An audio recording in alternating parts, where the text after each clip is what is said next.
I passed out over the coffin, was woken up in the back of the hearse. I remember thinking, my first child was killed in a car accident. My son was born because I needed to learn what was going on with him. He was born with 3 parts of his brain damaged, multiple food allergies, and he had a seizure every 20 minutes. People would cross the road when they saw me because they didn't know how to talk to me. I lost friends. I remember the day, though, that I decided it was time that I learned how to hop into treat myself as a business, learn to thrive, not just survive. But curiosity is a powerful success strategy. We have a choice, don't we? We can sink into the pain and allow it to define the rest of our life, or rise above the pain and give the pain meaning and purpose. And every stage of life, I've just got, how do I do that? What do I have to do? And I've gone and found the answers for it. Be interested, not interesting. Be present with the person that you're talking to. Don't pretend to be listening. Care about the person that you're talking to. Before we get started, please subscribe so that you never miss an episode of our cutting-edge contemporary conversations. Thank you. Welcome, Susan. How are you? I'm wonderful, thank you. Thank you for coming around today, and good to chat. I would love to know your story, but I've observed a lot of work on your website and through the YouTube and videos which you have published. But we'd love to know your story and understand what's your why and what's your purpose. Where would you like me to start? From the start, huh?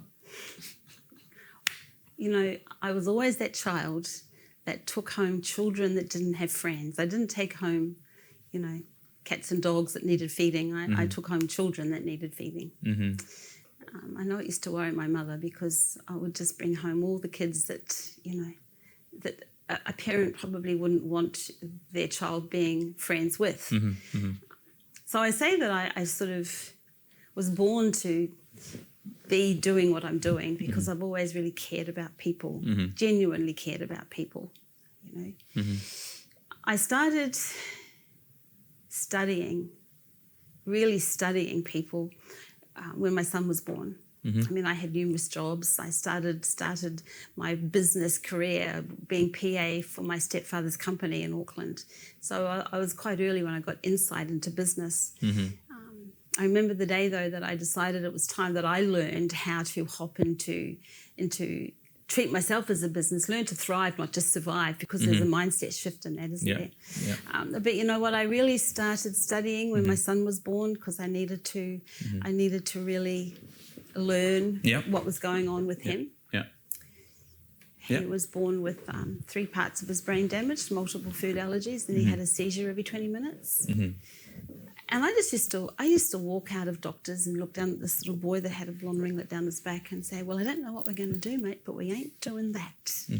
And I just started studying, One of the things that I learned very early on was that curiosity is a powerful success strategy because I didn't know who I was asking questions to. I just used to ask questions and I used to find the answers. Matthew's drug-free, allergy-free and seizure-free. Because we were open to, I guess we never accepted no from him either. If we tried something new, then he had to be willing to do it. So, and I've always been simply honest. I believe in being simply honest with children. I disagree with children being burdened with all the responsibilities of adults' problems. But at the same time, I think we need to be simply honest with them, So I used to say to Matthew, this is going to see if your brain's going to work better, so we're going to give it a go. It might not, but let's give it a go. And he's always been open to that, still is today, actually. So it's all about that.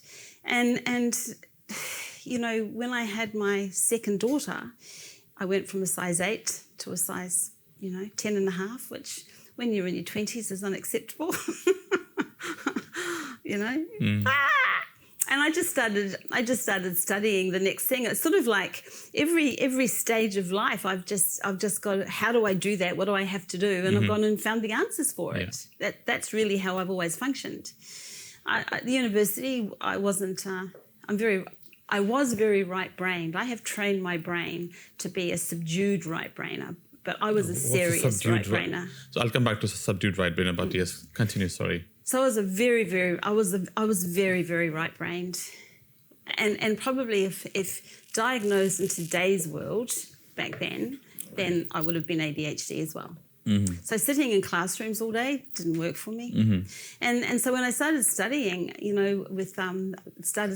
I fell in love with health and fitness and wellness and the physical body, the brain and the body. And I started studying when I had my second daughter, and I was challenged with wearing my jeans.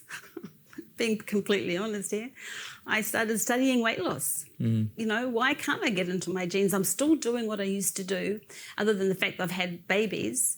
And then I just remember waking up one morning and saying, oh my gosh, I can help other people do what I'm doing. What I'm learning to help me and mine, I can help other people. So I started helping other people. This is back couple of decades ago when you used to do aerobic classes in the local hall, So I was only 24 when I started coaching and teaching and helping other people understand what was going on with me. But just backspacing a little bit, my first child was killed in a car accident when she was 22 months old. And I think that was the moment that was the moment for me that I know my life changed. That was the moment for me. I can remember the moment. I passed out over the coffin, was woken up in the back of the hearse with smelling salts, and I remember thinking, oh, this is so hard. Oh my gosh, there has to be a reason for this pain. I'm going to figure out what that is, and there has to be a meaning to her little life. And I think unconsciously, well, in fact, I know from the work that I've done now, unconsciously that became a driver for my life. And it shifted me. It shifted everything that I was. And people used to say, "Oh my gosh, we didn't think you'd get through it. Oh my gosh, you're amazing." People would cross the road when they saw me because they didn't know how to talk to me. I lost friends. But it was the change for me. Unconsciously, it became my driver. And I think from that point onwards, I was open to learning and growing to whatever that was all about. At the time, you don't know, do you? You experience life. You don't have the answers to it. But I just knew there had to be more to the pain that I was experiencing had to mean something. And I went in search of answers of what that was. Matthew was born 12 months later. Wow. From grief to purpose. Yes. And it's very powerful. And then I have a friend who lost his daughter through a very bad incident in the hospital. And then he and his wife took that as a purpose, and now they're running a charity on her name, and they've pushed hard with the state health department to have a new policy instead for parents who have kids who are going to the hospital in the emergency section, that they should be heard and listened to. And now he walks every year, almost 300 Ks every year, and then for every step he takes, he raises $1. Yeah, wow. And he does that every year. So he's walking as we're talking. So he's on day 4 today. Oh my God. Now of his walk. Yeah. He's walking from his house to Margaret River down south in WA. So he does that every year. And that story is very powerful of him and his wife, from grief to purpose. Yes. That how can people, how people have used something which is so painful, and you might not get up from there. It so puts you down that you've lost your loved one. You have a choice, really. And there's no words. There's no words to explain. There's no way that we can share what it feels like, because it's such an emotion that it doesn't matter what we experience in life. To say to somebody, "I know how you feel," is just BS in my head, because you never really know what somebody feels unless you've experienced it yourself, right? And we won't pray anybody should have that kind of an experience. That's right. But for me, it was rising above the pain, and rising above the pain, because we have a choice, don't we? We can sink into the pain and allow it to define the rest of our life, or rise above the pain and give the pain meaning and purpose. And I guess that's what I've done. Setting up charities now. I'm very conscious of children. We did have a charity, actually, another story another day. But for me, it's more about, I've never experienced anxiety, depression. I've never wanted to kill myself. I've never taken medication, been addicted to drugs or alcohol. And yet, parts of my story, could cause me to be one or all of the above. And so I believe that God gifted me with this inner strength, and part of my purpose is to help other people find their purpose in the pain that they've experienced without focusing specifically on grief per se, because everybody's journey is different and we all experience different pains, don't we? Yeah. But just helping from the platform, inspiring people to start to believe that it's possible for them. As we tell the story of grief in public sphere, as we tell you do a lot of public speaking. Yes. And there is audience of wide variety and different styles, different demographic all the time. For a speaker who's authentic, who's an authentic self, and they want to put that, whether it's a story of a grief or whether it's a story of purpose or story of taking over challenges, how do you deliver that story with the right intent so that the people in the room connect with your story, could feel your happiness, could feel your sadness, could feel your emotions? How do you pass those things on through speech, through actions, and then through your presentation, or through the way you present yourself in public? Well, it's like from the platform, people want to hear how they can make their life better. We talked a little bit before about people really don't care about who we are. So how do we inspire people? So just an example, I'm smiling because of what we did at the Opera House, and Superman had just come out. Okay, Superman I'd just been and seen the movie Superman, and I'm thinking, because I walk and think and walk and talk. Okay, so when I'm walking, I think about what I'm going to speak about, and then I write it all out, and then I walk and talk to myself and practice it. So it's all programmed, and when I get in front of an audience, all I have to worry about is connecting with the audience. What comes out is already there, right? So I'm thinking, this is a business event at the Opera House, so we can have a little bit of theatrics, just a little bit, and everybody relates to a superhero. So I use the whole superhero theme. So Superman, he represents power. He's got his power is strength. His purpose is to save the world, and kryptonite is his fear. Okay, so that became the framework of what I was talking about. What is your power? What is your purpose? And what is your kryptonite? And so I framed the whole speech around that topic, and then I put everybody into just a very simple 2-minute trance, and got them spinning into who their superhero was. And then, of course, I stepped out as Super Sue.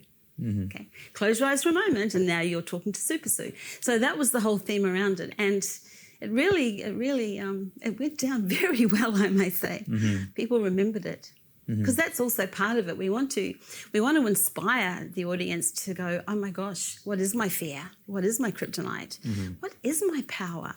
And of course, then we have 2 superpowers, The superpower number 1 is, superpower number 2 actually is your imagination. If more people knew how to use their imagination, because as you know, the brain is a stupid brain. It does what we tell it to do, but it has to know where it's going. And superpower number 1 is your belief in self. So that was the whole frame of it, and the context, talking to business people. And I also said it doesn't matter whether you're struggling, scaling, or you're successful. What I'm talking about today is going to affect all of you at some level. And so sort of very aware of the audience, the mixture of business-minded people, because there were some people just starting out, struggling, how can I build my wealth, Other people who were scaling, and there were billionaires at this event. So it was a fun topic, fun framework, and the next day, where's Super Sue? Where's Super Sue? That's good. So it produced impact as well. No, I'm glad that it did. And then the style of being impactful and connecting with people is one to many, is one you're speaking at a larger event. How do you have more, how might we, and what are the key ways to have more deeper and meaningful conversations one-to-one, and leave an impact, have a similar impact, but much more deeper? to not just inspire, but to understand, not just to empathize, but to connect. Yes. How might we do that? More meaningful conversations one-to-one, so that every time we meet somebody different, you leave something special, or they feel special, that they remember you for longer. I'm just going to say what comes to mind of Please what do. I do quite easily, and remembering that I've been doing this since I was a kid. You know, when I started studying the unconscious, started studying the brain, started really, learning about it, I used to think to myself, oh, I already do this stuff and it's got a name, But compliment, make people feel good.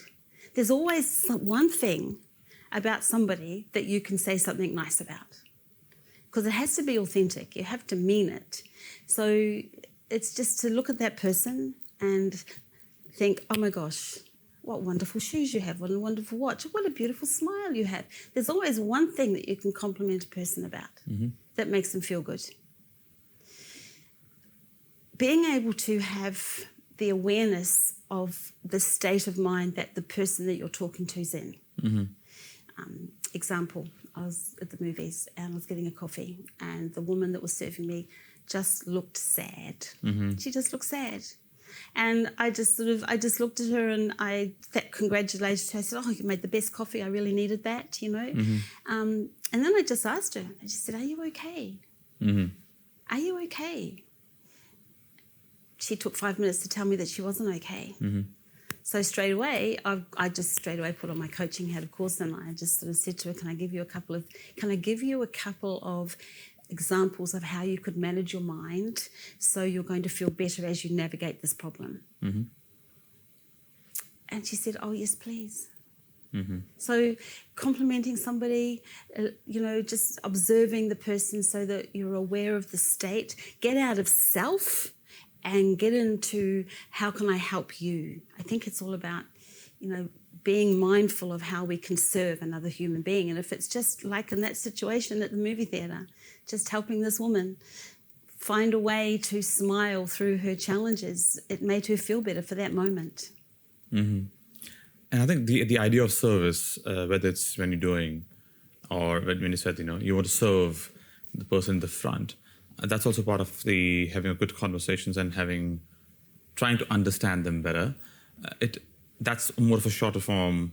You're getting a coffee, but when you're sitting with somebody one-to-one, how do you? And then for example, you have almost an hour to talk to anybody. Well, I use and the then same how do you formula, really. How do you navigate not just the problems they're having, but generally navigate to the core meaning who they are, what they want to be, and then how they might go about it? Well, I use the same formula whether I'm sitting one-on-one with a client, sitting one-on-one with somebody who I'm sitting on a plane next to, or, I use the same formula. People that pay you, now that can be slightly different if you're being paid by somebody, because there's an expectation from a conversation if somebody's paying you to help them deal with whatever problem they're dealing with. But there still has to be, there's still a similarity in the framework that's used. If you're working with somebody that all problems start with how one feels about self, whether you've got a business client, a wellness client, somebody who just wants to lose weight. I mean, we do all things people in business. So, we talk to all sorts of different people about all sorts of different problems. But the very first start is that complimenting, and we have to get them complimenting themselves, because as you know, with people, they stay stuck in a problem. They see the problem's magnified, and they challenge to see possibility, hope, results, success, because they only see the problem. And then, of course, that first level of the problem is how they see themselves and the problems they have with themselves. And there's all sorts of labels and names, all sorts of labels and names. We don't recognise labels and names. Who are you? What do you want? Let's get inside your head and your heart and figure out what's stopping you from living it and having it. It can be that simple. And so it's like, tell me one thing that you love about yourself.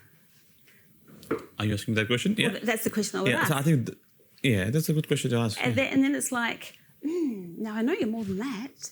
So tell me something else that you love about yourself. And I know you're way more than that. And of course, I'm also talking about what they're saying.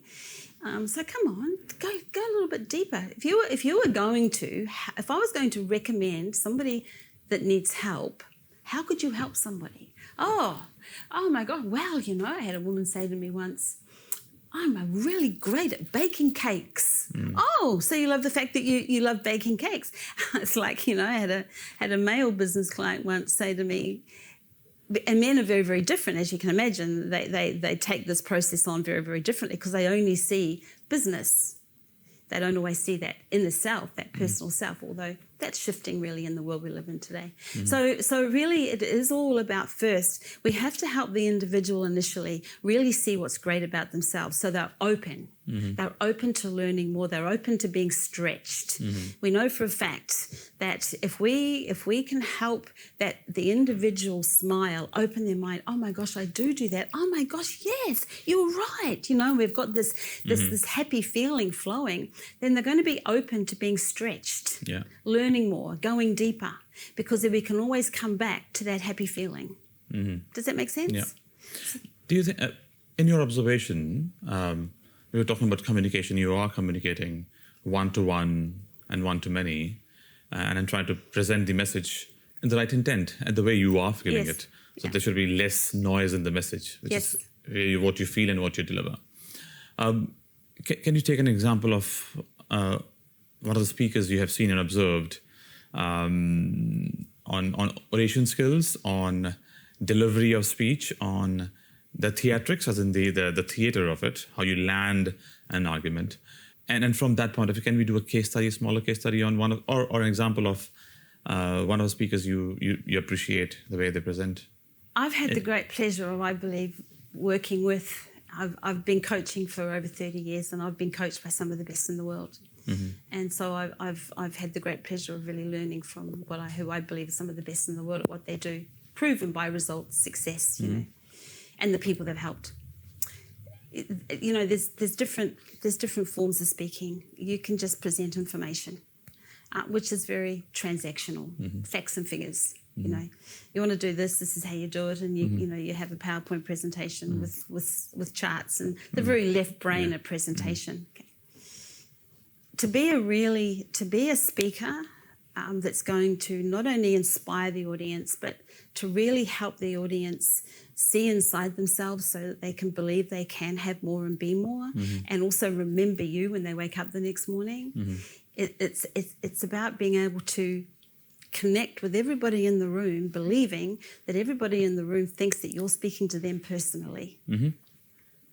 And knowing how to connect emotionally with every person in the room. A lot of speakers, I would say 95% of speakers, stand up and deliver information. Very few speakers have the ability to do what I just said. To really, and that's why I walk and talk. I walk and talk, so what I want to talk about, the actual information or the how-to is programmed. I don't have to think about it. Once I'm in front of the audience, then it's about connecting with every single one of those people that are looking at me and helping them believe in themselves because they think I'm talking personally to them. And that's an X factor in a speaker. Can I give you some names and you tell, and you to assess them only on the speaking skills, not on the content of the speaking. Okay. So the content might be we agree or disagree, doesn't make a difference. Content doesn't matter. No. That how they're delivering, how they're presenting, how they're connecting with the audience, and connecting with their audience, not all of the audience, but with their audience in the room. So you would have observed, the typical, you can start with Barack Obama, you would have heard him speak. Of course. Yeah. So what do you think about him when he speaks in public? Yes, I think he's got a warmth about him. And I think that warmth is he's knowledgeable, he's educated, and he's got a warmth about him. And then as an observer, warmth and... He's knowledgeable. He's educated and he's knowledgeable. He knows what he's talking about. He's got a quiet confidence about him, doesn't he? One that can command respect. What about Trump? What do you think about Donald Trump? Oh, well, I think he's bordering on eccentricity. I think that In his speaking skills. Yeah, speaking skills. No, we're not talking about. We're only Well, I judging think them he's- on their speaking skills. I think he's How like- do they connect with people? Yeah, I think that he's the content. eccentric in his speaking skills as well. I think, when you're speaking, who you are comes through, right? Yeah. It shines through. You speak who you are. To be authentic, you speak who you are. Yeah.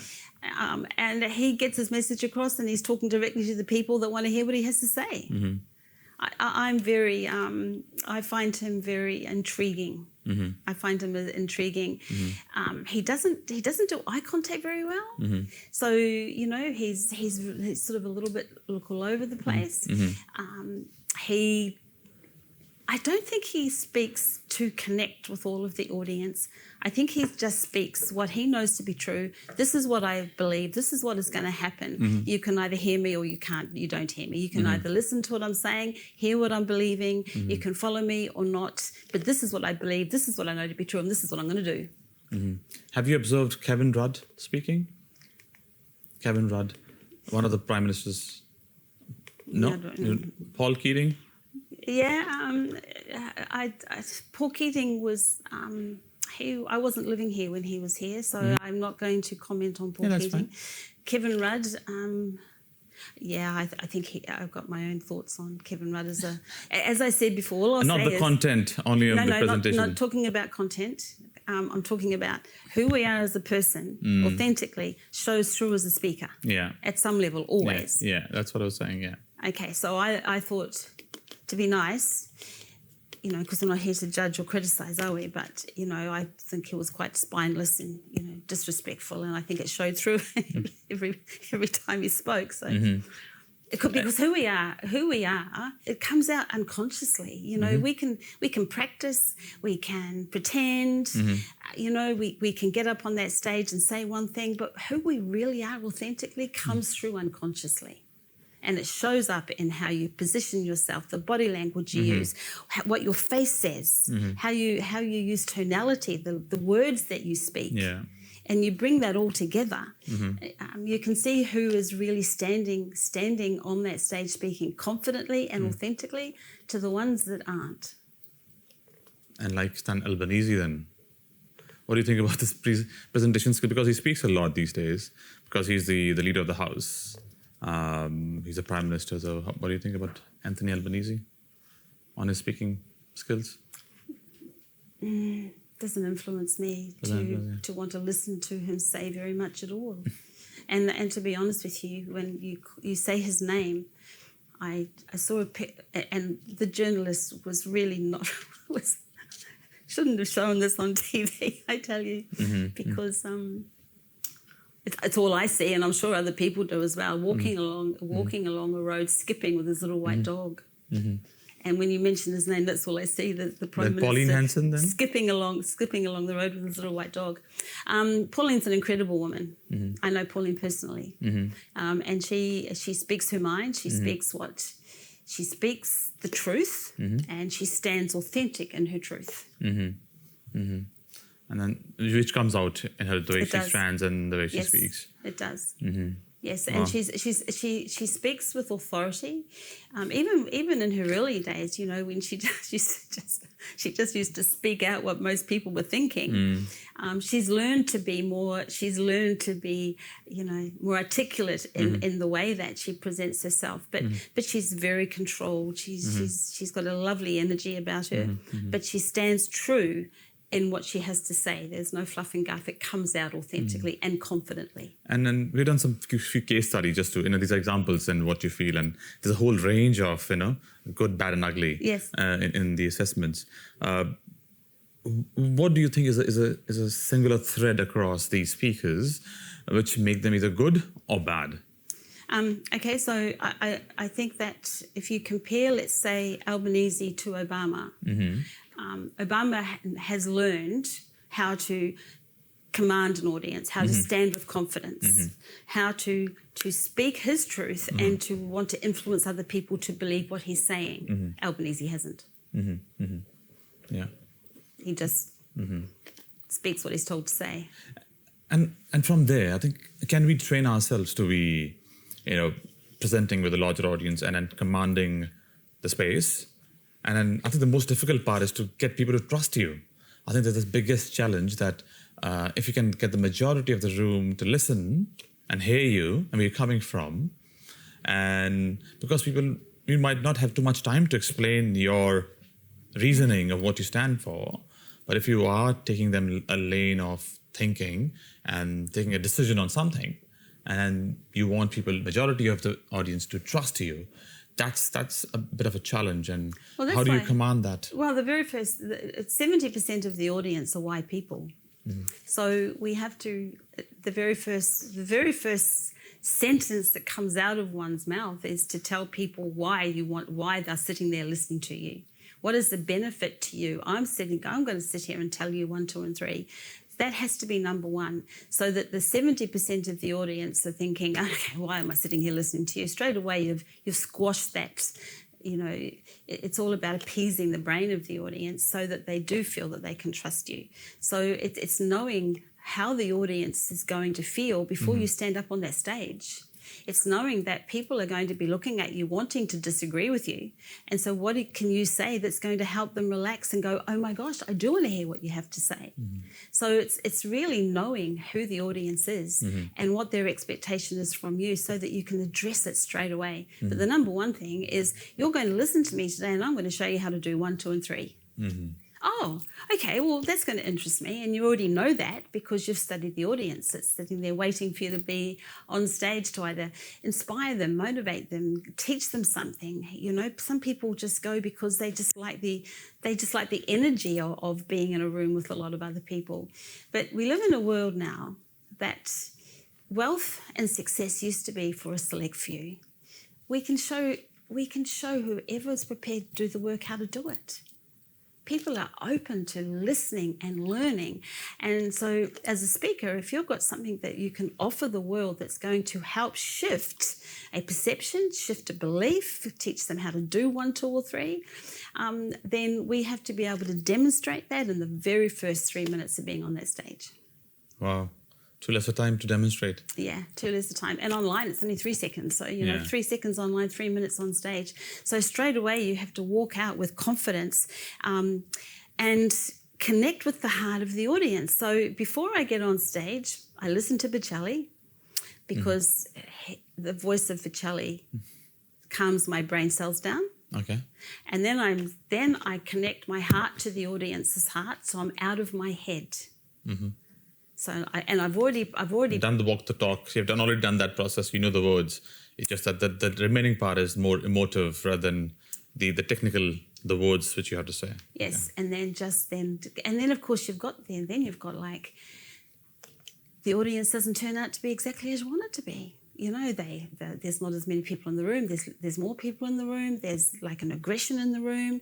Then you've got to be able to position, be able to read the room, have situational awareness of the room, and be able to move with any shifts and changes of that. And one of the difficult form of public speaking, the best people who I think best public speakers are comedians who stand up and do comedy. And I love Carl Barron, who's from Queensland. And that's the most difficult form of public speaking, to make people laugh. And if you can make people laugh on every half a second, and that's the most challenging part. How do you see stand-up comedy as a skill of public speaking? I think that every speaker that wants to be great needs to do an element of acting, comedy, really step in all of the worlds where you can learn the different skills, so that when you're on stage, you're going to be able to have your own little performance, and it helps you break through any fears. Now, for me, I studied. If you want to ask me who has been my greatest influence as speakers, Martin Luther King and Mother Teresa. And I had Martin Luther King, the picture of him at the end of my bed for 15 years until I literally, it just fell apart. The way he just epitomizes everything we're talking about. Stood with confidence and certainty and heart and smart, a combination of heart and smart and confidence, and a genuine, authentic caring about these people and a purpose bigger than himself. You see, to really change, to really influence people, we have to see more than ourselves. We only see ourselves, and that's the big problem with a lot of speakers is, I'm going to speak, and they get out there and they just talk about themselves, and they talk about what they do, but there's no connection with the purpose or the audience. And Martin Luther King epitomized all that. And as far as Mother Teresa goes, whenever I feel doubtful or fearful, or that the imagination takes you to a place where you don't want to be, I imagine Mother Teresa standing in front of the United Nations. It's a little old lady, bent over, walking backwards and forwards like this, demanding angels for her. The streets of India, because she believed that every single human being had the right to feel love before they died. To me, that it just... That's very powerful. So I think that's also really, really important. It isn't about just to be a great speaker. You have to have a purpose bigger than you. You want to be able to make a difference, and then have the courage to do it. Courage to be true to who you are, because any human being any person, and let's face it, how many speaking programs are out there? Oh my gosh, does your head in. But how many of them actually show people how to do what we're talking about? What is your purpose? What is your authentic self? Or who is the you that's inside you that you want to really express with a voice for the world to hear? What is your message to the world? What does that say? Who is that person standing on stage? And that's what's missing in all these speaking programs. And I think that part of the play is before one identifies the speaker's purpose, or the speakers should identify their own purpose, it's a lifetime of a journey for them to understand why they're... And if some people who would want to do speaking for a professional reason or a political reason or whatever reasons they have, they might not have identified the purpose at that stage. They're still on the pathway and they don't know what they're... You grow into it. You understand as you go. But sometimes people follow the audience. So they're led by the audience, by not by the purpose, but the audience. So whatever gets the more applaud, whatever gets the more laughs, whatever gets the more, either if you want to divide the room, whatever gets more, oh dear, what he said or what she said.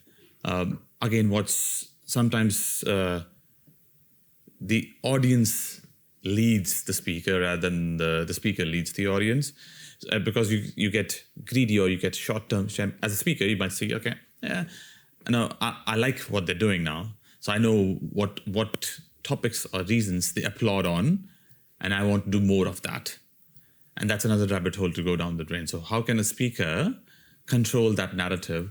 Don't give up so easy on the long-term objectives, than to just be led by the audience. I think. Do you get what I'm trying to say? Yes.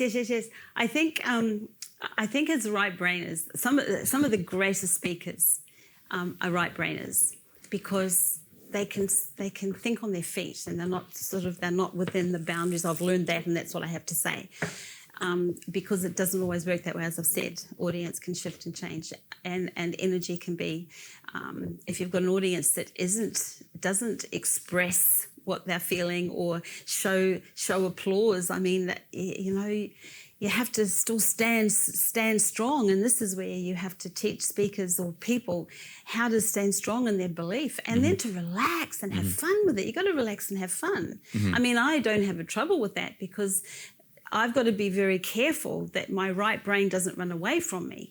But because... So I'm staying within the script of what I've put in my head, but at the same time, I'm very good at just like relaxing and letting it just and come out with silly things. Like I interviewed Charlie Sheehan in 2019, and we had the audience in fits. What did I do? Was it scripted? No, but what came out of my mouth probably shouldn't have come out of my mouth, because it was one of those right brain, like blonde moments that the stuff came out of my mouth, but it got the audience laughing. And I think, when you're talking about comedians, they're watching the audience and responding to the audience, but they also know that what they're saying is funny. So you've got to believe and have confidence in what you're doing yourself, and be able to roll with the punches, so to speak, as it comes up, and be okay with that. But that also takes practice, right? As a young man, I used to go on poetry recitals. Oh, okay. And there were different poets who would come up, and a room full of young men and women.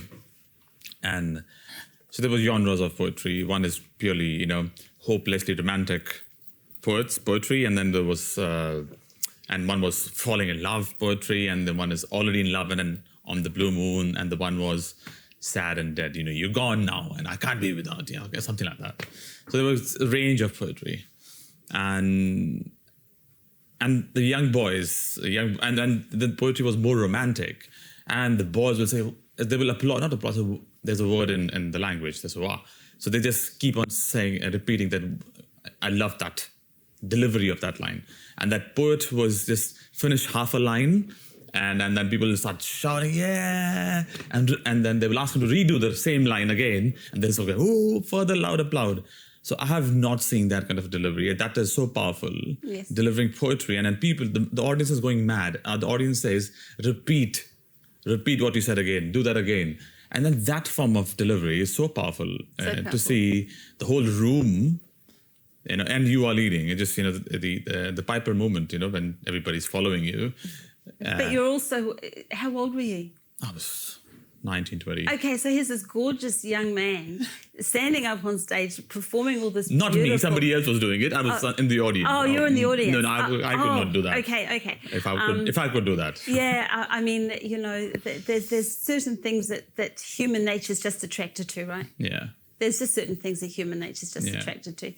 And youth speaking beautiful poetry, I mean, it's just beautiful to hear, right? It just is. I mean, you have a look at it's human nature is fascinating, because if you scroll through Instagram or TikTok or Facebook, and you see some of the reels or the shorts that come up, they're beautiful words with beautiful music, and they have millions of followers.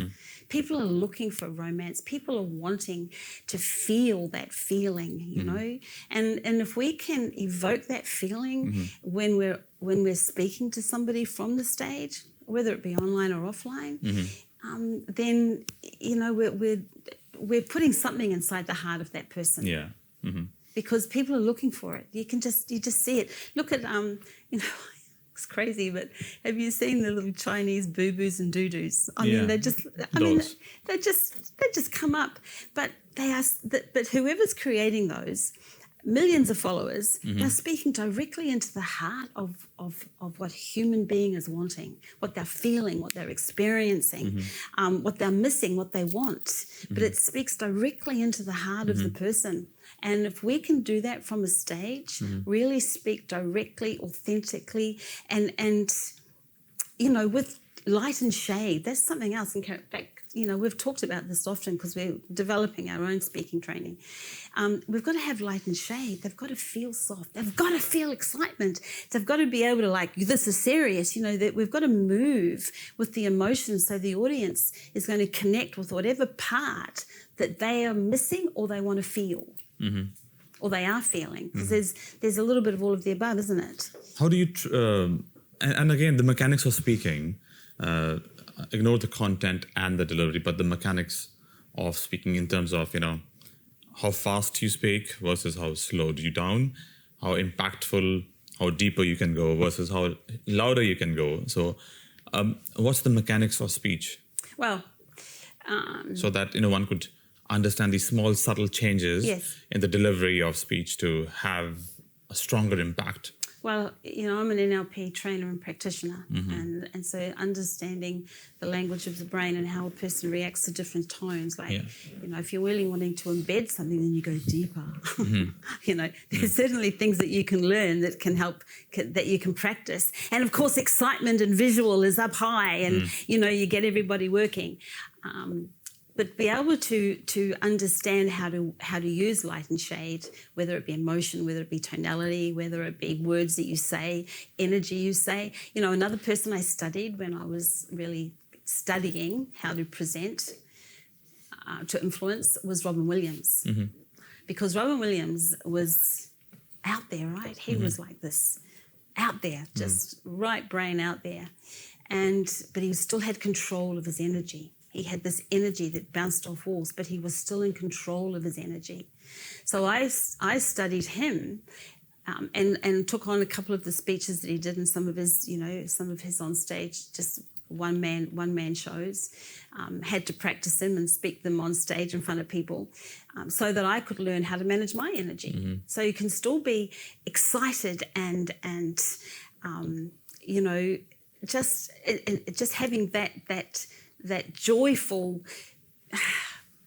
what some people may think, without it sounding like rah, rah, rah, rah, because people aren't interested in going to events that are rah, rah, rah, rah, where they just see the speakers up there just like, because it's not about that, but it's about learning how to manage your energy. So you've got that excitement and you're really helping the audience sort of like feel motivated without it being extreme and over the top. Does that make sense? So I studied Robin Williams to learn how to manage my energy. How is the idea of when you're speaking, taking a pause important when you're presenting, and then just taking a moment for the audience to grasp what you've said, and then taking space and giving people space to have a breather after delivery of something very powerful, and they're saying, "Oh, let's stop." Do you know, Tiff, I've honestly never thought about that.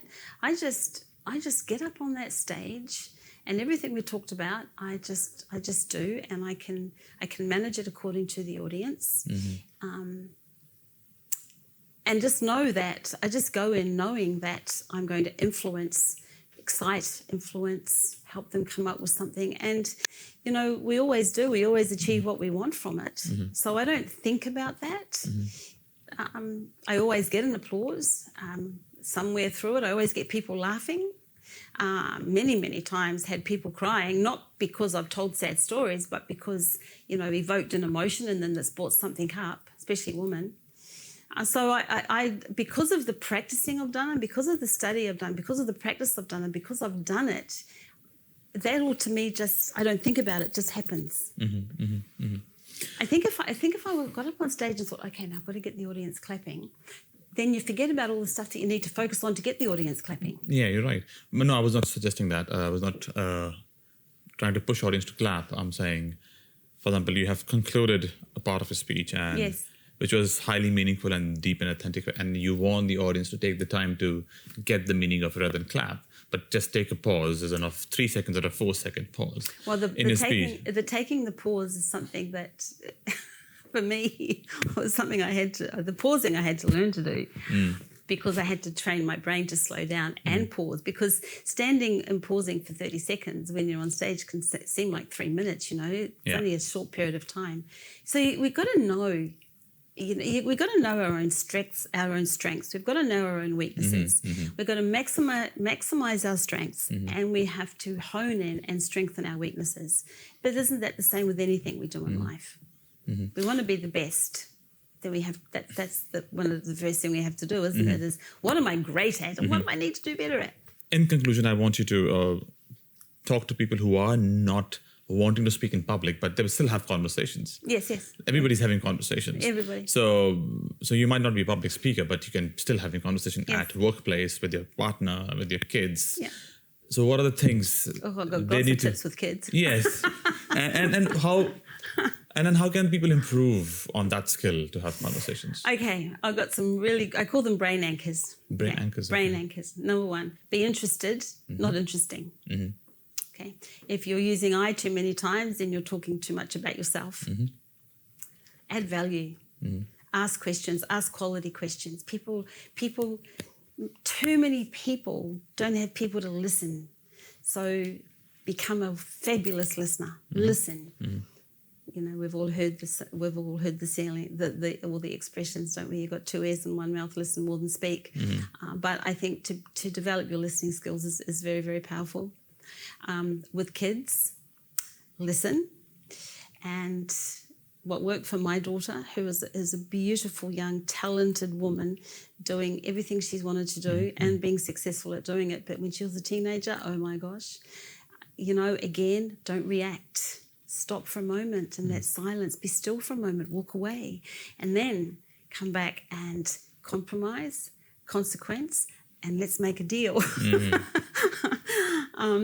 So those are just some you know, just some one sentence that I call brain anchors, just to help you remember that be interested in the person you're talking to, care about the person that you're talking to, and be in the moment with the person that you're talking to. You know, don't pretend to be listening, but your mind's thinking about what you're going to do in the next hour, or what you're going to cook for dinner, or you know, be present with the person that you're talking to. Lovely. Care about that person. Add value to that person in some way. Be interested, not interesting. And with kids, let's make a deal, works the treat. Thank you, Susan, for your time today, and thank you for sharing your views. Thank you. Thank you for having me. It's been a pleasure.